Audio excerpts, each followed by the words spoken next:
नमस्कार। आज मैं आपको अष्टदिक्पालों की कथा सुनाऊंगा। यह एक ऐसी कथा है जो भारतीय पौराणिक कथाओं, अध्यात्म और वास्तुशास्त्र के गूढ़ रहस्यों को एक साथ पिरोती है। यह सिर्फ देवताओं की कहानी नहीं, बल्कि ब्रह्मांडीय शक्तियों और उनके संतुलन का वर्णन है। सृष्टि के आरंभ में ना कोई दिशा थी, ना कोई सीमा। हर ओर एक विराट निराकार शून्य फैला हुआ था। इस शून्य में चेतना का पहला स्पंदन हुआ और भगवान ब्रह्मा ने सृष्टि की रचना का संकल्प लिया। उन्होंने सभी लोकों, आकाशगंगाओं और ग्रहों की संरचना की, लेकिन उन्होंने महसूस किया कि इस विशाल ब्रह्मांड को एक व्यवस्था की आवश्यकता है। एक ऐसी व्यवस्था जो ऊर्जा के प्रवाह को नियंत्रित करे, जीवन में संतुलन लाए और हर प्राणी को उसकी दिशा का ज्ञान दे। इसी विचार के साथ ब्रह्मा जी ने दिशाओं को आकार दिया और उनके संरक्षक अष्ट दिक्पालों का चयन किया। ब्रह्मा जी ने प्रत्येक दिक्पाल को उनकी अद्वितीय शक्ति और प्रकृति के आधार पर उनकी दिशा सौंपी। यह कोई मनमाना चयन नहीं था, बल्कि यह उस दिशा के मूल तत्व और गुण के साथ देवता के स्वभाव का पूर्ण सामंजस्य था। पूर्व दिशा का दिक्पाल इंद्र को बनाया गया। पूर्व दिशा चेतना, ज्ञान और नई शुरुआत का प्रतीक है। सूर्योदय की पहली किरणें इसी दिशा से आती हैं, जो अंधकार का नाश करती हैं। ब्रह्मा जी ने इंद्र को चुना, जो देवों के राजा और वज्र के स्वामी हैं। उनका वज्र अंधकार और अज्ञान पर प्रहार करने वाली शक्ति का प्रतीक है। इंद्र का शासन यह सुनिश्चित करता है कि हर शुरुआत शुभ और शक्तिशाली हो। दक्षिण पूर्व दिशा का दिक्पाल अग्नि को बनाया गया। अग्नि तेज और जीवन ऊर्जा का कोण है। यह वह स्थान है जहां ऊर्जा का रूपांतरण होता है। अग्निदेव, जो यज्ञ की पवित्र अग्नि के देवता हैं, इस दिशा के संरक्षक बने। उनकी उपस्थिति दर्शाती है कि जीवन की ऊर्जा को नियंत्रित और शुद्ध करना कितना आवश्यक है। दक्षिण दिशा का दिक्पाल यम को बनाया गया। दक्षिण दिशा कर्म और न्याय से जुड़ी है। इसे मृत्यु की दिशा कहा जाता है, लेकिन वास्तव में यह पुनर्जन्म और कर्मों के फल की दिशा है। यमराज, जो धर्मराज और मृत्यु के देवता हैं, यहाँ स्थापित किए गए। उनकी उपस्थिति यह याद दिलाती है कि ब्रह्मांड में न्याय और संतुलन सर्वोपरि है। दक्षिण पश्चिम दिशा का दिक्पाल नेतृति को बनाया गया। नेतृत्य कोण अज्ञान, विघटन और नकारात्मक ऊर्जा से संबंधित है।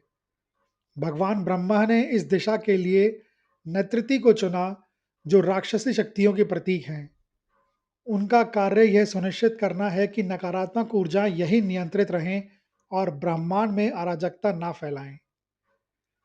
पश्चिम दिशा का दिक्पाल वरुण को बनाया गया। पश्चिम दिशा जल, भावनाओं और रहस्य से जुड़ी है। यह वह दिशा है जहां सूर्य अस्त होता है और सृष्टि विश्राम करती है।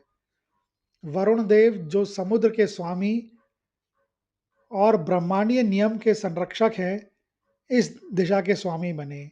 वे सभी नियमों और प्राकृतिक चक्रों को बनाए रखते हैं।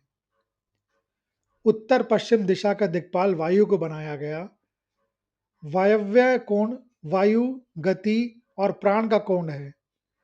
वायुदेव, जो प्राण और संचार के देवता हैं, यहाँ स्थापित हैं।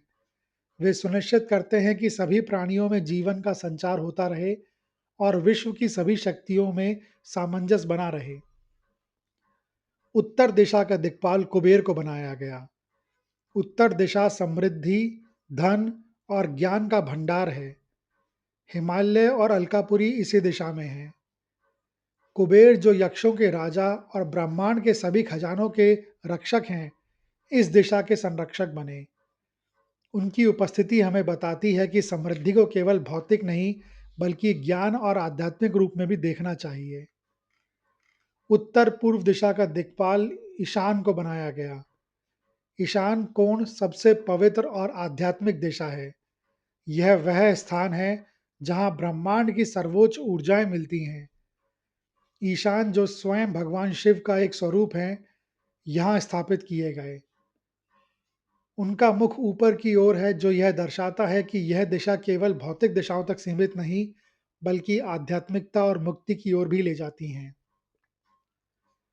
अष्टदिक्पालों की नियुक्ति के बाद ब्रह्मांड में ऐसी घटना घटी जिसने उनके वास्तविक कार्य को परिभाषित किया। शिव और अंधकासुर के युद्ध में उत्पन्न एक विशाल पुरुष ने पूरे ब्रह्मांड को अपने शरीर से ढक लिया। यह पुरुष अपने विशाल आकार के कारण सभी लोगों को पीड़ा दे रहा था। देवताओं ने उससे छुटकारा पाने के लिए भगवान ब्रह्मा से प्रार्थना की। ब्रह्मा ने सभी देवताओं को आदेश दिया कि वे एक साथ मिलकर उस पुरुष को धरती पर उल्टा लेटा दें। इस कार्य का नेतृत्व अष्ट दिक्पालों ने किया। ईशान सबसे पवित्र दिक्पाल ने वास्तु पुरुष के सिर का को उत्तर पूर्व में दबाया। इंद्र ने उसके ललाट को पूर्व में दबाया। अग्नि ने उसकी कोहनी को आग्नेय कोण में दबाया। यम ने उसके वक्ष स्थल को दक्षिण में दबाया। नैतृति ने उसकी जंघाओं को नेतृत्व कोण में दबाया। वरुण ने उसके पेट को पश्चिम में दबाया। वायु ने उसकी बाहों को वायव्य कोण में दबाया और कुबेर ने उसके पैरों को उत्तर में दबाया। उस विशाल पुरुष ने, जिसका नाम वास्तु पुरुष रखा गया, देवताओं से पूछा कि उसका क्या भाग्य होगा।